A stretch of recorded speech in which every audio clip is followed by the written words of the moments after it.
Hello বন্ধুরা, ছোট্ট একটা মিনি ব্লগ নিয়ে রাতের বেলায় পদ্মা নদীতে ফেরিতে করে কিভাবে পার হয়েছিলাম সেটাই তোমাদের সাথে শেয়ার করব।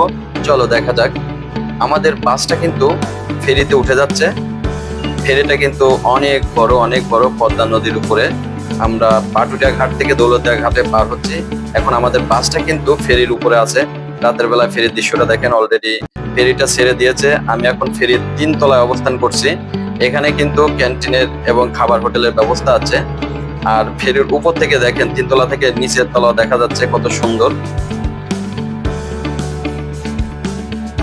এখন আমি দেখাবো এই ফেরির 3য় তলায় ক্যান্টিনের কি ব্যবস্থা আছে। এখানে দেখতেই পাচ্ছেন সিটগুলো অনেক সুন্দর। এখানে ভাতের হোটেল আছে, আপনি ইলিশ মাছ দিয়ে ভাত খেতে পারবেন। নাস্তা করার মতো সবকিছুই পাবেন। এখানে দোকান আছে, নিত্য প্রয়োজনীয় সবকিছু এখানে পাওয়া যাবে, তবে একটু দাম বেশি। আর এই লোকটা কিন্তু গান গেয়ে গিয়ে সবাইকে বিনোদন দেয়। ব্যাপারটা আমার কাছে খুবই ভালো লেগেছে, খুবই ভালো লেগেছে। আজকের মতো এখানে বিদায় নিচ্ছি। আল্লাহ হাফেজ।